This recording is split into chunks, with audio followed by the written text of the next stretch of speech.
Three lifelong friends, 6 trusty balls, and endless NFL takes. Welcome to Three Guys, 6 Balls NFL Podcast.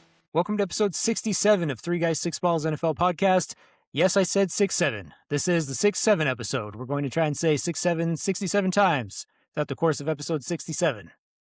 Anyways, I'm your host, Joel, and I'm here with my co-host, Avery. Will isn't joining us today because he's out of town this week. He should be back with us next week, but he's not with us today, so that means just Avery and I, and we get to talk about the Buccaneers as much as we want because Will's not here. No one can stop us. So for today's episode, no one can stop us. So for today's episode, we've got a few different topics planned. Last week, we talked about 2025 playoff teams we think could miss in 2026. So this week, we're going to talk about which non-playoff teams from 2025 could make it in 2026. We'll also be talking about year 2 wide receivers and if we're buying or selling their stock heading into their second seasons. But before we do that, I wanted to talk about Baker Mayfield a little bit. And this is not just because Avery and I are Buccaneers fans, but because of what's going on with his contract situation right now. So Baker Mayfield was recently asked about his contract situation with the Buccaneers because he's in the last year of his deal. And in response, he came out and said that the two sides aren't close right now. He also said that he has a deadline of the start of training camp to negotiate a deal, and that after that, he's not doing any contract stuff. So, Avery, with Baker Mayfield saying that, are you worried at all about the Baker Mayfield contract situation? No. I mean, I guess I'm worried about the front office, whether they think that he is the future of their team or not. But really, I mean, signing him now or later just to me seems like the difference between just one amount of money and another amount of money. I don't get the feeling that, I guess, like, I would be worried if I felt like relationships would be ruined irreparably here. But I don't feel like that's the situation. I feel like Baker Mayfield has an amount that he wants and he would like to get it done now. But if not, then we'll just rehash it out at the end here. Basically at the end of the season. And so to me, for this season, I'm not worried at all. I think no matter what Baker Mayfield is going to make sure he plays extremely well. If anything, him getting back at the team is doing super well this year to demand more money next year. Right. But I do feel like the Bucs will still have that right of refusal. So it's not like some other team's going to come out and snatch him and the Bucs have no say in it. I feel like he would want to stay in Tampa Bay, but he would like to get this business done before the season starts. And I do actually really respect him saying, look, once training camp starts, I'm all football. We're done talking. So if you want to get it done now, great. If not, we'll see where my value lies, in free agency. So I don't really have a problem with it. I would prefer it as a Bucs fan. I would prefer that they just came to an agreement before training camp starts, and so we don't have to deal with it. But I don't feel like there's anything super alarming or even just people acting in bad faith or just kind of a bad look for anyone. I think it's just business, and I think they're all being professional and respectful about it. So yeah, I agree with you. I'm not worried at all about the Bucs getting a deal done with Baker Mayfield. Jason Light has made it very clear that everyone in that building wants Baker Mayfield as their quarterback, and Baker Mayfield has also said that he wants to be there long term. And I have no problem with Baker Mayfield saying he's not negotiating once training camp starts because he said once it starts, it's all ball. And that's what you should be focused on as one of the leaders of the team. How many times have we seen contract negotiations become a distraction for a team during the offseason? How many times have we seen guys not show up for training camp because of a contract situation? Baker Mayfield is out here saying, even if we don't get a deal done before training camp, I'm still going to show up and I'm still going to be focused on doing everything I can to help this team win. And that's what you want from your quarterback. I think both sides know that a deal is going to get done. It's just a matter of when it's going to get done. And if it doesn't get done before training camp, then you play the season out, put the franchise tag on him, and then negotiate a deal next offseason. So I have no worries here at all. I have seen a bunch of different posts about several teams like planning on getting Baker Mayfield already, like after this controversy or whatever you want to call it. But I don't see any world where Baker Mayfield's not the quarterback for the Buccaneers moving forward. So I'm not worried about this at all. yeah, I think it's one of those things where for the front office, I mean, if there is somebody there thinking we don't need this guy moving forward, I mean, they're going to be put in the hot seat. If you lose Baker Mayfield, this fan base is going to be asking for your head. So it's kind of one of those things where he's got the leverage of like, I know what I'm worth.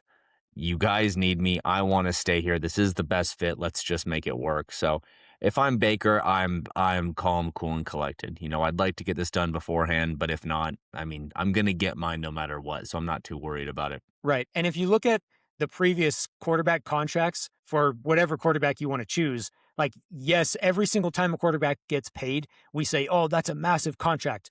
But then there's always another guy that gets paid more than that guy, right? So it's like, yeah, Baker Mayfield, he's probably going to get 50 plus million, which as a fan of the team, like just money wise, would I want him to take less? Yes. But I also understand that if he gets 50 million, and that's going to put him in the top quarterbacks being paid, but there's just going to be another guy after him that's just going to get more money. So really in like, 2 or 3 years, it's not going to look like his contract is one of the top quarterback contracts anyway. So See, the other thing is, and this is having played Madden, and I think anyone who has knows this, is that it's really hard to maintain a plethora of weapons. As soon as someone becomes a dangerous weapon, you need to pay them. Once you pay them, you don't have as much money to pay other weapons. You got to let other people go, and it kind of evens out. And so I can see why. I mean, it's one of those things where it's like, oh, is this guy worth it? It's like, it's not that he's not worth it. It's that the more we pay him is the less we can pay other people. So it's like, oh, right. sweet. You know, Steph Curry got that crazy, max contract years ago. And it's like, all right, well, I hope he can do everything because we have no more money to sign anyone else. And I'm not saying that as not like I'm a Golden State fan or anything, but You should talk about him a one lot though. yeah. But the one thing that is topical though is the Knicks that just won the finals. I haven't looked into this, but I've seen a lot of reports that Jalen Brunson like basically took 100 million less or something than he could have in his contract with the Knicks, which allowed them to make some moves to sign on other pieces. Now, they just won the finals. So, I mean, the result is there. That doesn't mean that that's always the case. And the thing is, it's a very, very, very risky move. There's that joke where, I don't know, this is maybe just in the depths of social media where someone's like, oh, he'll never have to pay for a meal again in that city. It's like, oh, he took 100 million pay cut investment. He'll never have to pay for another meal ever again. It's like, okay, well, the amount of meals it would take to get $100 million is a lot. But also, it's like, how much of this does he recoup versus management versus the NBA versus, the ownership, whatever. It's like, hey, you took 100 million, you won an NBA championship. Was that worth it to you? Was that worth $100 million? And that was a risk, on its own. So it's one of those things where, these quarterbacks getting paid a lot. It's like, hey, I mean, that's great. You got your bag, it's a team, but only for as long as you're on that team. But it's like, how much is this worth it to you? How much is the championship worth it? And usually there's a divide, I am digressing here, but I would like to see a bit more. I don't think camaraderie is the right word, but just some collaboration between top players and ownership to be like, look, is there something here? We want to get all these pieces. We think these pieces could win us a championship, but we can't realistically pay all of you guys the top amount. Is there some way we can work this out? I don't think we'll ever see it, but I do feel like, I mean, at least looking at the Knicks, that is one way to win a championship, as we just saw. So as a Bucks fan, I hope we keep Baker Mayfield. And as a Bucks fan, I hope we still have some money left over to pay some other weapons so we can win some more games. So, anyway. Yeah, but you got to look at it like this too, is like, you have to have a quarterback if you want to win games, right? And if you don't have a quarterback, then you're just not going to win. So if you don't pay Baker Mayfield, sure, you could draft a guy, but where's your draft pick going to be? Are you going to even have the opportunity to draft a quarterback? Are you going to have the opportunity to bring in another quarterback who could play at the same level or better than Baker Mayfield? So you're kind of in a tough spot where it's like, okay, if we pay him, then we're going to have our quarterback, but we're spending all this money and we can pay less guys for the rest of our team. But at the same time, if we let him go, we don't have a quarterback. So I can see how it's a really tough situation for a general manager and an organization to be in. Right. And I guess, if I was him, and it depends. If it's just about, I mean, he's a family man now, so maybe it's really just about getting the bag and just making sure that you're good. Everyone else is, it's kind of, dog eat dog, fend for yourself. But if this is something where it's like I want to win a Super Bowl and I'm dealing with this, a contract extension right now. Maybe instead of, again, if I were him and my goal was to win a Super Bowl here, maybe instead of just let's tack on a few extra, few extra millions onto this, it's like, hey, we need some help at this position. Can we go and get this guy? Like, more than just money, maybe I'd like a bigger say about what happens here. If we're talking about contract making me the franchise quarterback, the future of this organization, how about I get a little bit of equity? How about I get a little bit more of a say, at what happens here? Give me some skin, I want some skin in the game. I want to be able to say, like, let's get this piece. I think this will help us win. And by me not taking as much money that has proven that I care about winning here and has given me that, that, I don't know, weight to throw around when we're talking about getting certain guys. So again, I don't know how that works. I'm not in the NFL. I don't know how it works with this organization or whatever, but that is something that I would hope is, I don't know, possible to discuss, because otherwise that it just feels like a revolving door to me with professional sports, where it's like, hey, you get this great talent, sweet. Look at this sweet guy we got. Now we paid him, an insane amount of money, and now we can't get anyone else. I hope we're happy with him. The Browns, I hope we're happy with Myles Garrett. I mean, obviously not anymore, but Not like, it's anymore. like, yeah, but like, that's my point. It's like, oh, we have the best defensive player in the league. What has that gotten you? Good job. You paid him, and he was worth it. For what? It's like, what else could you have gotten? So I don't know. It's the same thing with those super teams where it's a little bit more of a collusion, I guess, which might be considered cheating, but I don't know. Anyways, I digress. I'm clearly going down the rabbit hole here. Well, let's move on to our next topic, which is buying or selling year 2 wide receiver stock. On the list I sent you, Avery, there were 8 wide receivers in their second year. And I think what we'll do is we'll do 4 of them, and then we'll talk about some non-playoff teams from last year who could make it in this year. And then if we have time at the end, we can come back to the rest of the year 2 wide receivers. So since we've already been talking about the Buccaneers, let's just keep that going by talking about Emeka Ibuka. And then we'll do Luther Burden, Matthew Golden, and then Travis Hunter. So Avery, are you buying or selling Emeka Ibuka stock heading into year 2? Oh, buy. No question. I mean, he's got to be for me, he's wide receiver 1. Whether or not that's how he looks on the depth chart, or just depending on the scheme or whatever, like, he is the guy that I want on that team. If we're doing a redraft of all of the Bucs players, he's the first wide receiver that gets drafted. I think his ceiling is a lot higher than it's shown. I mean, honestly, the Bucs, basically the after the first 5 games, I'm like, okay, I don't know what this team is anymore. I want to see the first part of the season again. And that's the Emeka Ibuka that I choose to remember, and I want to see more of him. So I expect a lot from him this season. I do too. So I read a lot of Buccaneers content, and one of the things I like reading the most is updates from OTAs. And one of the things I've noticed consistently is that Emeka Ibuka is always one of the guys who stands out. Now, I get that it's just OTAs and these guys are in shorts, but the fact that he's always one of the guys who's standing out, I think tells you a lot.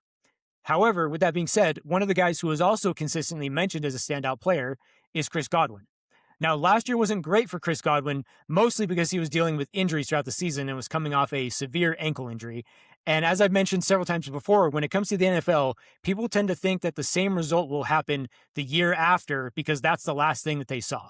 And I think Chris Godwin is being heavily underrated this year because the last thing people saw was a season where he only played 9 games that resulted in 360 yards and 2 touchdowns. But if we go back to 2024 before Chris Godwin's ankle injury, he was on pace for 121 catches, just under 1,400 yards, and 12 touchdowns. He was one of the leading receivers in the league at that point. So while Godwin didn't have a great year last year, he's fully healthy now. And I think we're going to see a version of Chris Godwin that looks a lot more like the 2024 version than the 2025 version. Now, the reason I bring up Godwin is because if Chris Godwin can get back to the 2024 version, that's going to open up a lot of space for Ibuka. Now, as we all know, Ibuka fell off the second half of the season last year, but I think one of the main reasons for that is because when teams really started to see what he could do, they knew they had to focus on shutting him down. And we also have to remember that Mike Evans and Chris Godwin only played half the year. So there were times last year when Ibuka was wide receiver 1 and his wide receiver 2 was Tez Johnson, who was a 7th-round rookie. And we like Tez Johnson a lot, and I think he's going to get better, but that's a lot to ask of a 7th-round rookie to be your wide receiver 2 with a wide receiver 1 who's also a rookie. There were times when Sterling Shepard was wide receiver 2, and he's fine, but he's nothing more than a depth wide receiver. To have a 7th-round rookie and a guy like Sterling Shepard as the second best receiving option on the team didn't take attention away from Ibuka at all.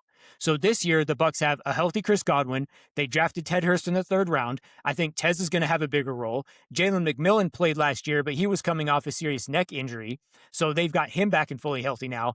I think Ibuka is going to thrive this year because not only does he have more experience, but he's got pieces on offense who can actually take attention away from him. And so that's the reason that I'm going to buy Ibuka stock in year 2. Those games that we saw last year against Seattle and against some of the teams early in the season, I think that's the version of Ibuka that we're going to see a lot more because he's going to have less attention on him and more attention on these other guys who are going to make a bigger impact than the guys he was on the field with last year. Yeah, I agree. All right, so let's move on to the Bears' second-year wide receiver, Luther Burden. I'm buying Luther Burden stock in year 2. And the main reason why is because Ben Johnson himself said, I'm buying Luther Burden stock right now. Ben Johnson is one of the best coaches at finding ways to get his playmakers the ball. And so if Ben Johnson is saying he's buying stock in Luther Burden, that tells me he's got plans to get him the ball a lot. In addition to that, there's going to be more opportunity for Burden this year because DJ Moore is no longer there. So between Ben Johnson's comments and the opportunity to play a bigger role, I expect a big season from Luther Burden this year. And if you look at Burden's stats from his rookie year, as the season went on, his targets and overall usage went up. So I think with a full offseason working with Caleb Williams and Ben Johnson, the connection and trust between those guys will go up as well.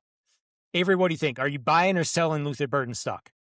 Definitely buying. I think same thing with Ibuka. I mean, he wasn't the same option as Ibuka or have the same weight put on his shoulders, but I think he's still got a long way to go. Like as far as, I guess, the distance between where he is now and his ceiling. DJ Moore's gone. Odunze, he's just always a question mark for me. I think he's still got some foot stuff going on. So He does. honestly, he just seems like a safer bet. And from what I've seen, I think he's going to be really, really good for a while for the Bears. So I think it'll be fun to watch. But yeah, no, I'm definitely high on the Bears wide receiver and the Bears in general.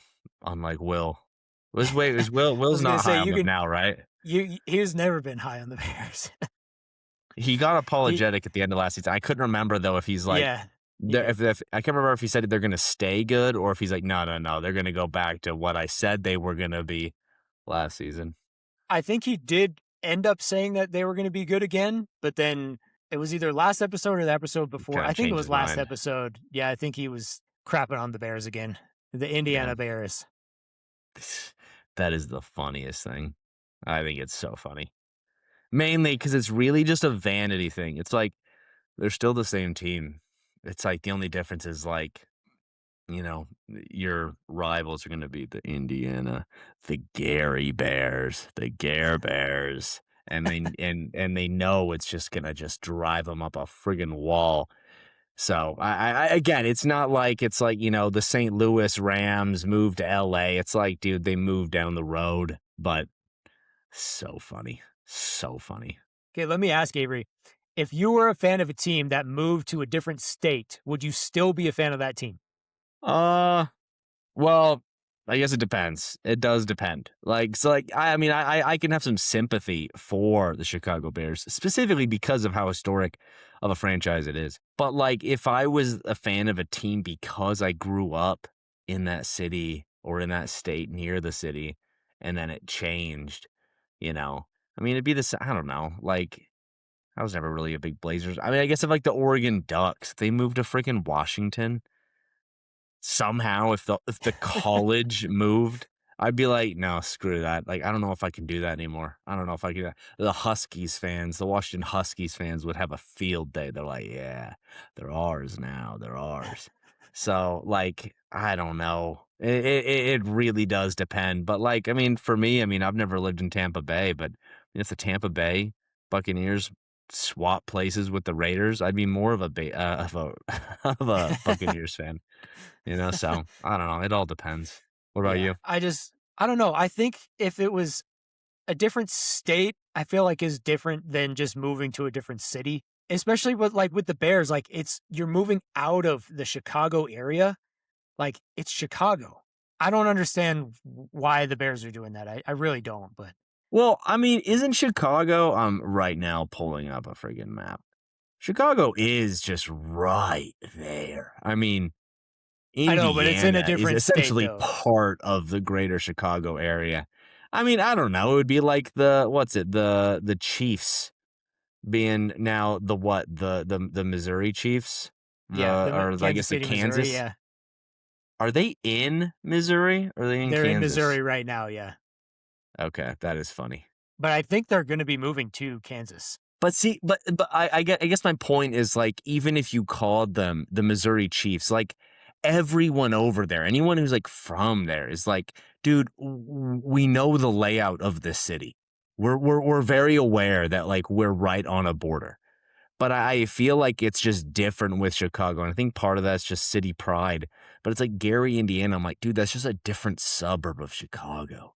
That's all that is. I don't know. I mean, it'd be like, I don't know, LA.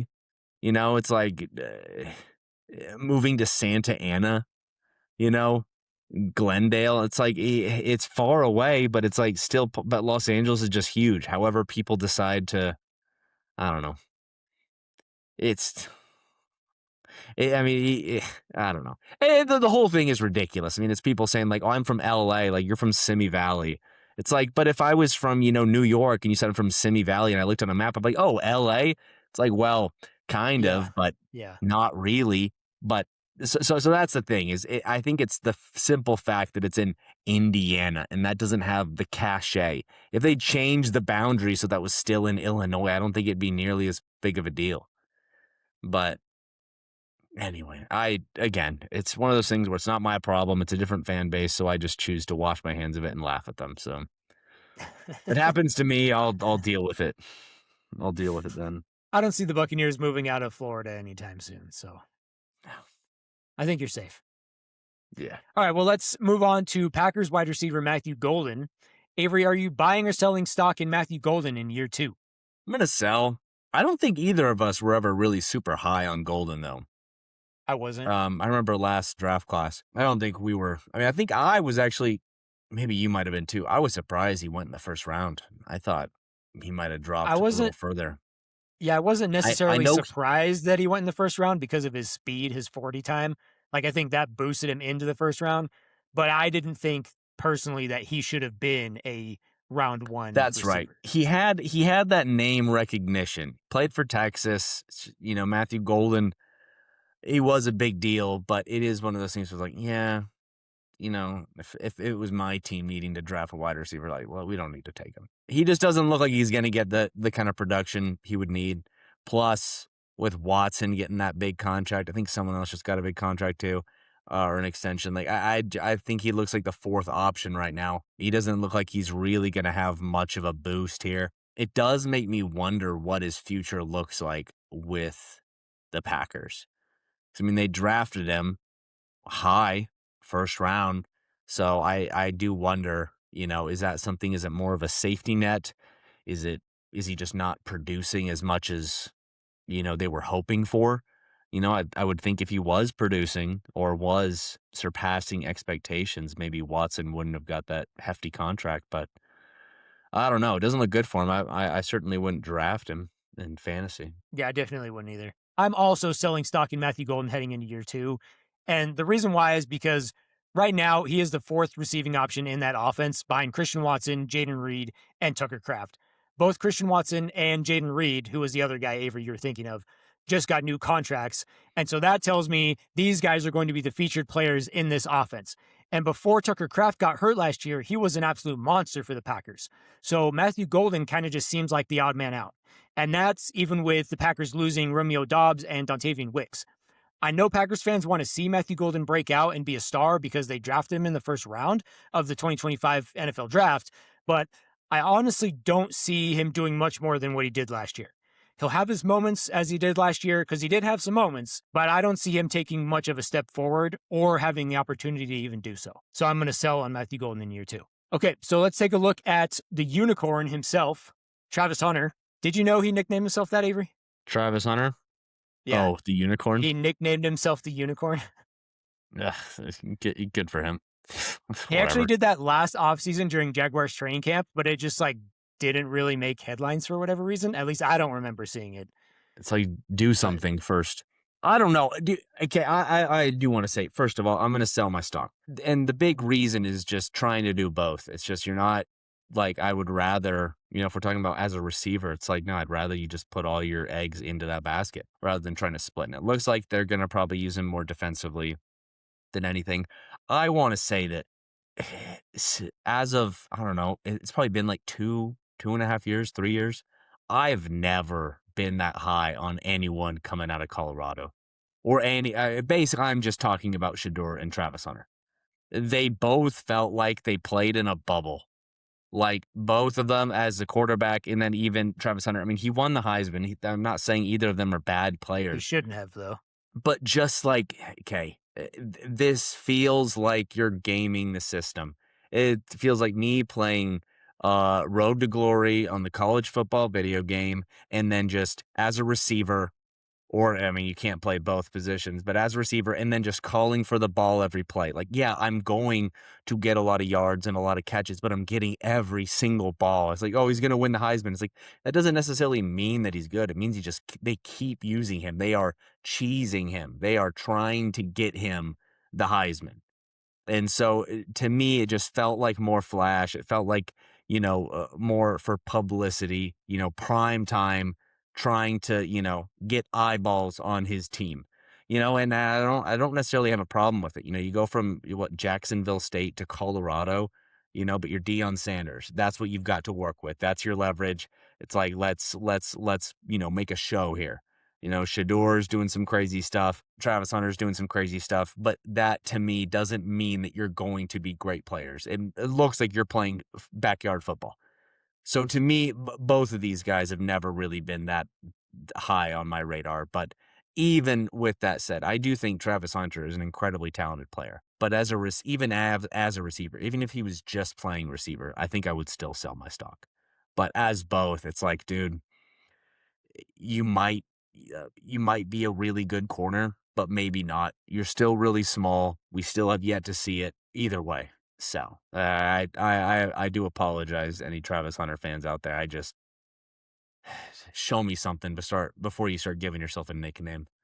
I don't know.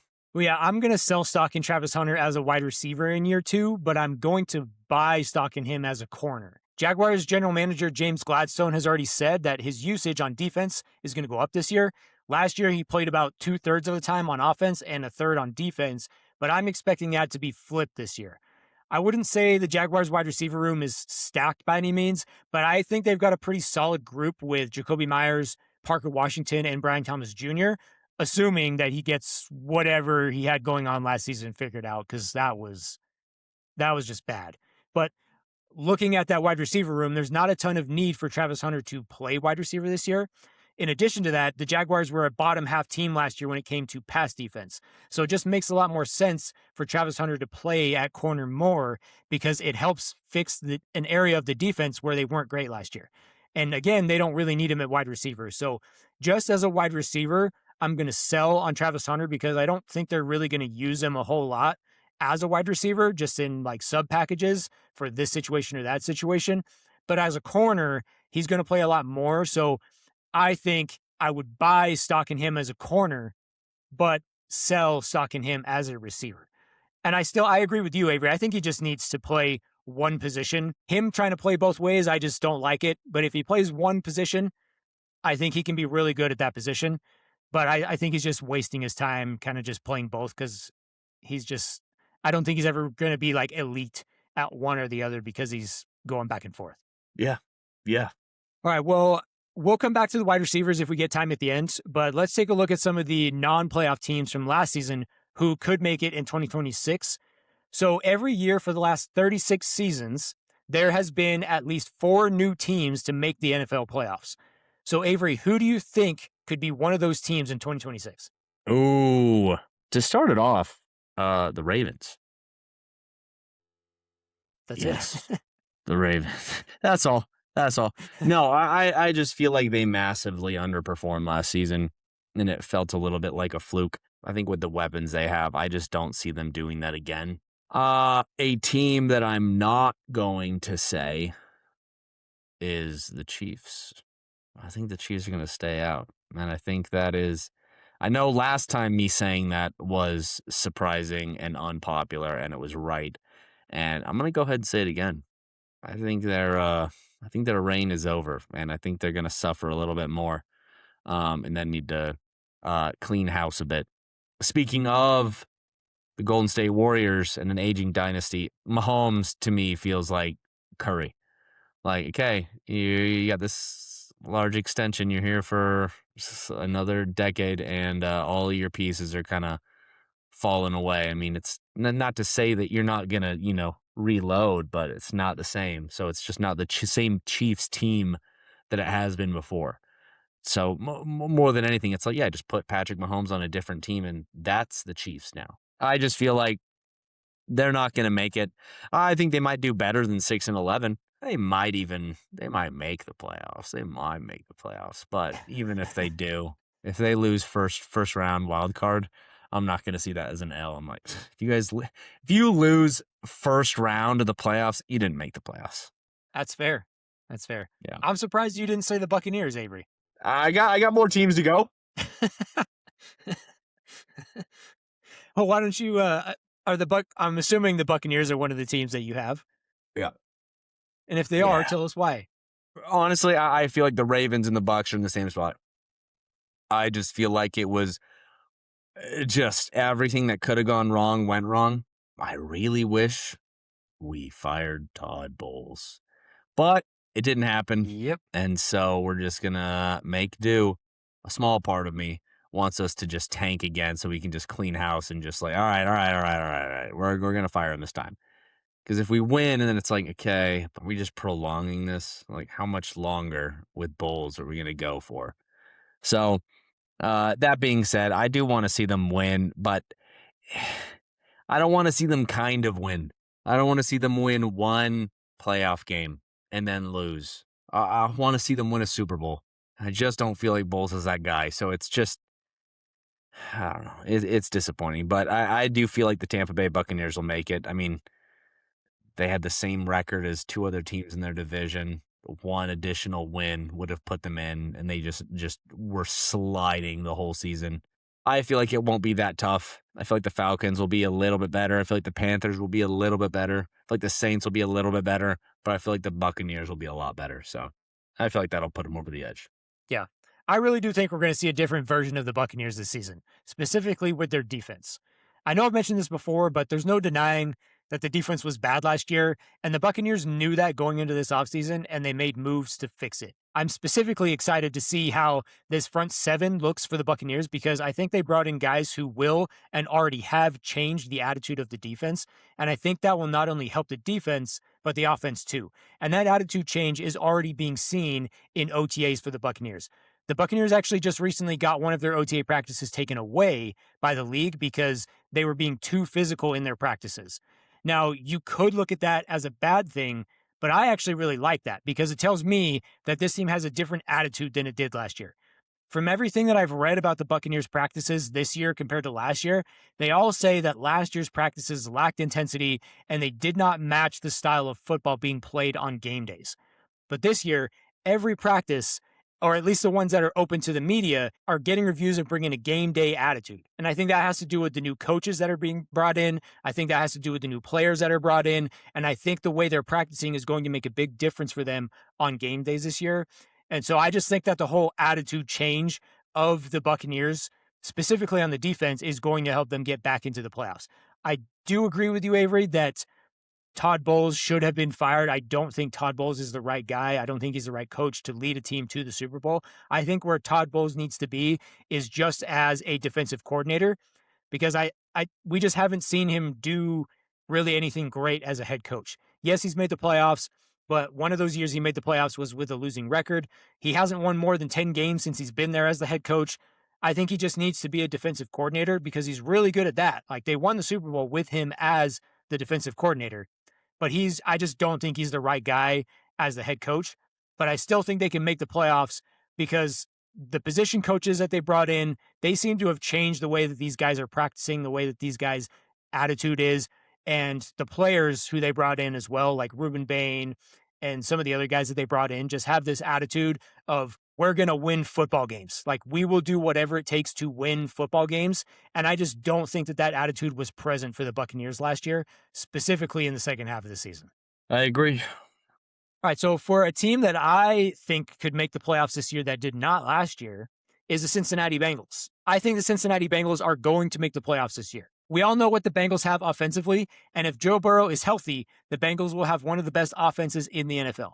But the biggest obstacle the Bengals offense has had to overcome the last couple of years is having to score every time they step on the field because their defense can't get stops. But I think the Bengals defense takes a step up this year. I don't think the Bengals defense is going to be a top defense this year, but I also don't think they're going to be one of the worst. And it's primarily because of what the Bengals did with their defensive line. I actually really like what the Bengals did with their defensive line this offseason. They already had Miles Murphy, but they brought in Boye Mafe and Jonathan Allen in free agency. They traded for Dexter Lawrence, and then they got Cassius Howell in the second round of the NFL draft. And I still think Shamar Stewart sucks. It just feels to me that the Bengals defensive line is a lot more well-rounded than it's been recently, and they should be able to cause a lot more chaos this year, which will only help their secondary. Obviously, we have to wait and see how everything comes together on the field, but at least on paper, it looks like the Bengals defense got better because their defensive line got better. And if they did in fact get better, this team is going to be really good because the Bengals offense doesn't need their defense to be elite. They just need their defense to not be one of the worst. So if this Bengals team can stay healthy, I think they'll be back in the playoffs this year. I could also see the NFC North flipping, meaning the two teams that made it don't make it, and the two teams that didn't make it make it. I mean the AFC North or the NFC North? The AFC North. AFC North. No. NFC North. What did I say? AFC? You said NFC. No. But yes, NFC. NFC. Yes. I am talking about the NFC. So are the Bears and Packers and Lions and Vikings? Yeah. Okay. Jeez, I got so You're confusing me because I was talking about the Bengals. So I know you were talking, and that's why I was like, what did I say? But yeah. No, yeah. Well, it's funny because you said the Bengals, I said the Ravens. I feel like both teams will do better, but and that's why last week I'm like, the Steelers just aren't going to make it. That was a perfect storm with the Bengals and Ravens just kind of falling apart there. That being said, even with the NFC North slight prediction, I'm going to go with a wild one here. I think the Cowboys are going to make the playoffs. I had them on my list too, but I'm not like 100% sold on them. I'm not either, but I got a feeling they're going to make it. They're not going to do anything. They're not. Let me be clear here. I don't think the Cowboys are going to do anything in the playoffs. I just think they're going to make it. I just think they're going to make it.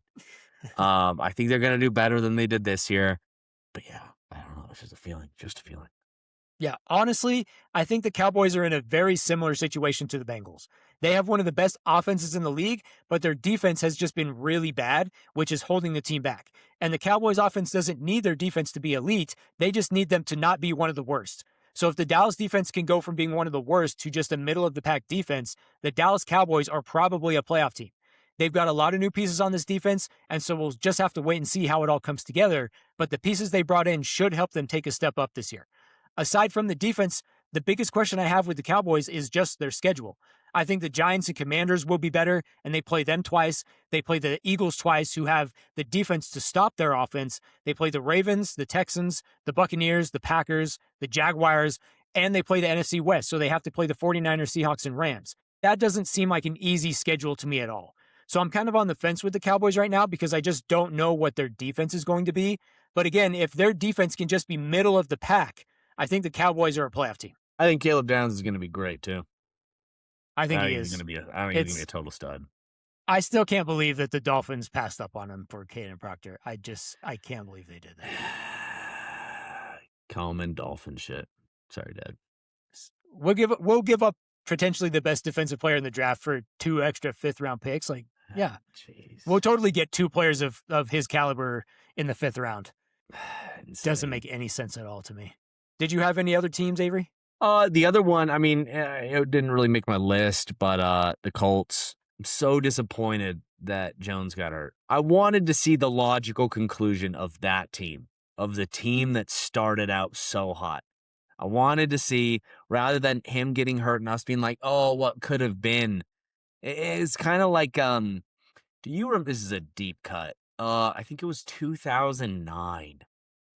It was the year that the Titans went like undefeated. Like they won like 10 games in a row, maybe more. I think this was with Vince Young. Do you remember this? We just started watching football. I don't know what year it was, but I do remember. I do know what you're talking about. I just don't remember what year it was. Well, the reason I point that out is because I think I think we all kind of got into football around the same time. I know Will's family was already into football, like was just watching Cowboys and stuff. But I remember looking at the standings and being like, the Titans the best team in football, and I don't even remember who it was, whether it was Will, whether it was you, whether it was somebody else saying like, no, they're just they're just on a hot streak right now, but no, they're not the best team. And then I remember being like, okay, well, they got like a couple more wins on the next best team. And then they just like flamed out in the playoffs. And it was like, oh, interesting. And I was, and basically all to say that like, if Vince Young got hurt when they were like 11-0 and then they tanked, people could have been like, oh, they would have won it all. They were unstoppable before that. When really it was like, nah, you guys are just a little inflated. All that to say, I really wanted to see how well the Colts did. I really wanted to see how far that could go because they were just crushing teams. And I wanted to know if that was that kind of that freshman fluke of just, like with Zeke and Dak, where it was like, your first year, no one can really scout you properly. You're kind of taking advantage of everyone. But the next year, everyone's going to know your game and then they'll be able to stop you. I wanted to know if it was like that or if they were, the real deal. So I want to see how good the Indianapolis Colts do, but I like their chances to make the playoffs. It had to have been in 2008, I believe, Avery, with the Titans, because they went 13-3. They went 13-3 that year, and they had Kerry Collins as their top quarterback that year. Vince Young actually only played 3 games. The year before, Vince Young was the top passer, but in 2007, but they went 10-6. So I think the year you're talking about is 2008. Yep, it was. Shoot. And then they must have had the bye because they were 13-3, and then they lost in the divisional round that year in the playoffs. Let me see this. Yeah. 1, 2, 3, 4, 5, 6, 7, 8, 9, 10. Yep, they went 10-0. Yeah. That's right, Gary Collins. What's crazy is that Kerry Collins only threw for just over 2,600 yards that year, but they had Chris Johnson and Lendell White as their running backs. That's right. This wasn't the year that Chris Johnson went ape shit, was it? No, sorry, he had 1,200 rushing yards. He had 1,200 rushing yards that year. That was in 2009. Yeah, when he ran for just over 2,000. I'm just going to read his rushing yards, except with the exception of one game to White. He was the top rusher. 57, 197, 97, 83, 128, 228 versus Jacksonville. 135, 132, 151, 154, 113, 117, 104, 142, 134. The thing is, what's wild about 2,000 yards is like, it's really just, you don't have to be insane. You just have to be consistent every single game, no games off. Like, you got to hit 100 yards, which really, I mean, I genuinely feel like if you're the main ball carrier, if you're that guy, 150 yards should not be unrealistic. You get 150 yards. Just run the football field 1.5 times in a full game. Oh, dude, that was an electric season. Didn't they like kind of force it a little bit there at the end though too? I feel like they Maybe forced his maybe with the 2,000 maybe with the yards. carries, maybe because he barely hit it. I think they forced it like in the last game because I don't think they were good that year, were they?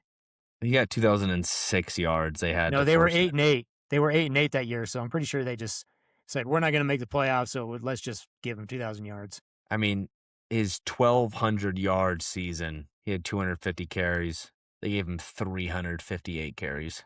I mean, granted, his average was more, so Just ran him jeez, into the ground. wild. You got any more before we move on to the rest of the receivers? No, I'm good. That's it. Okay. Do we really need to talk about Tet? I don't really think there's Bye. much to Just say say about bye. Tet. He's the Yeah, offensive rookie of the year. There's no there's reason to not really believe. anything to. Yeah. Yeah, Brazel's not going to overtake him. Okay. Watch Yeah. that. That's Watch him do that, and someone go in here and clip this. Like, look at this idiot.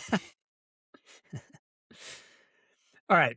So let's move on to the rest of these wide receivers. We're just going to skip Ted because that's an easy buy. So the rest of these guys, there's Jack Besh, there is Jaden Higgins, and there's Trey Harris. So Avery, with Raiders wide receiver Jack Besh in year 2, are you going to buy or sell stock? Sell. I guess it depends on what your rubric for success is, but I don't have a lot of faith in the Raiders passing game this season. I like Kirk Cousins. Mendoza will probably be good. I'm not even super sold on Mendoza, to be totally honest with you. I mean, I don't know. This might age very poorly, but I feel like I feel like Mendoza was put in a very, very, very fortuitous situation in college. I really don't think it's going to pan out as well as everyone says it will. I do think he was the best quarterback in this class, and that's really not saying a whole lot. That being said, maybe it's because he goes to the Raiders, whatever. I just don't think he's going to pan out that well, and that is my main reason for selling. I have very little confidence. Very little confidence. And I live in this city. I see this. I see this man's face everywhere. Everywhere. I can't wait to put that on the internet. I can't wait. We'll see. We'll see. Yeah, make sure, whatever, if you do it, make sure you save this somewhere that's very easily accessible. Or at least there needs to be some sort of app where you can like save clips and set like an alarm being like, in 3 years, go ahead and notify me about this. I want to see how well this aged. I think that would be such a cool little That app. would be cool. I agree that I'm selling stock in Jack Besh in year 2, and it's for the same reason I'm selling on Matthew Golden. Besh is the 4th option for the Raiders, 5th if you include Ashton Genty in there. He had 20 catches for 224 yards and 0 touchdowns last year. And sure, the Raiders had one of the worst offenses in the league, but I just don't see things getting any easier for him this year with who the Raiders have on offense. Their offensive line did get better, so their running game should get better and open up more things for their receivers. But outside of Brock Bowers, their receivers just aren't guys teams are consistently looking at as every down threats. And because of that, I just don't think there's going to be a lot there for Besh. This offense is going to lean heavily on getting Ashton Genty going and getting the ball to Brock Bowers. So between lack of threats to open things up for him and the lack of opportunity, I just don't see him doing a whole lot more than what he did in his rookie year. So I'm going to sell there. What about on Trey Harris? Avery, are you going to buy or sell? Trey Harris, as much as I like him, I think he will be a better receiver than I'm giving him credit for right now, but I'm going to sell it just because I just don't think he's going to get enough touches. But I really like him. I like his potential. I like his ceiling, but I'm still going to sell here. Yeah, same. I'm going to sell as well. And the thing I sent you, Avery, in that post I sent you about these guys. So the Dolphins with Mike McDaniel as their play caller, I was going to say offensive coordinator, but the play caller because he was the head coach.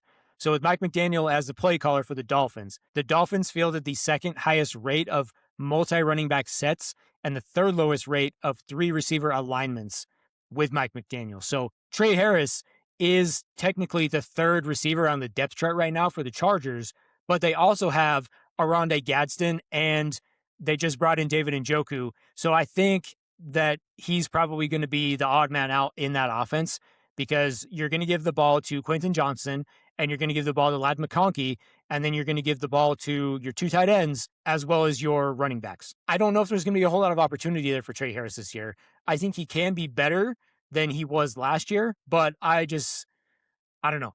I'm not really sold on it. And if maybe Mike McDaniel changes his style of offense, but if it's similar to the style of offense that he had in Miami, there's just not going to be a whole lot of opportunity there because there's not always going to be 3 wide receivers on the field. And he is wide receiver 3. So I'm going to sell here. All right. The last one is Texans wide receiver Jaden Higgins. Avery, are you going to buy or sell Jaden Higgins stock in year 2? I think I'll buy it. I do think the Texans are going to do a lot better. I think he's got a lot more potential here. I think that whole team, I think mainly just Stroud and him having more time together. I think he's going to do better. I just think this entire team is going to be doing better. I think so too. I think they did get better on their offensive line, which is kind of the reason. No, I don't want to say the reason, but it's one of the reasons that CJ Stroud hasn't been very good since his rookie year. So hopefully, with a better offensive line, CJ Stroud can be better in this coming season because he's going to have more time to throw the ball, hopefully. And if that's the case, I think Jaden Higgins will take a step forward as well because he is more familiar with CJ Stroud. He's more familiar with their offense that is going to give CJ Stroud more time to throw the ball. So it's going to give him more time to get open and more time for CJ Stroud to throw a better pass. I don't necessarily think I'm going to buy Jaden Higgins as like a 1,000-yard receiver. Like maybe, but he still is a third option in that offense because there's Dalton Schultz and there is Nico Collins who are the 1 and 2. So I still think he's going to be the third option, but I think he's going to have a really good second year as the third option for the Texans. So I'm going to buy. Yep. All right, Avery, you got anything else before we wrap up? I do, but it's not football related. That's okay. A couple hours ago, Oliver Tree passed away. Who? He's a musician. If you don't know who Oliver Tree is, that's all right. You don't need to look him up. But he died in a helicopter accident in Brazil. So I'm sure by the time anyone's watching this will be old news. But my wife is shook, and it was pretty surprising. So yeah, that's all I got. And she told me to bring it up on this podcast, and if she didn't, she'd be upset. So there you go, Alex. Now you have proof. Yeah. And she'll have to watch this entire episode. I'll say it's in there, but you better watch it all the way through so you don't miss Otherwise, you'll miss it. Make her watch this entire thing. She'll be so upset that it's at the very end. But she can't be upset that I didn't say it because I said it. Anyway. All right. Well, that's going to wrap up episode 67. Will should be back with us next week. But since he's not here today, Avery, would you like to do the bye now, y'all? I'll give it a shot. Okay. Well, as always, don't forget to keep your balls played with. We'll see you next time. Bye now, y'all. Bye now, y'all. Also, Mark Davis' haircut still sucks.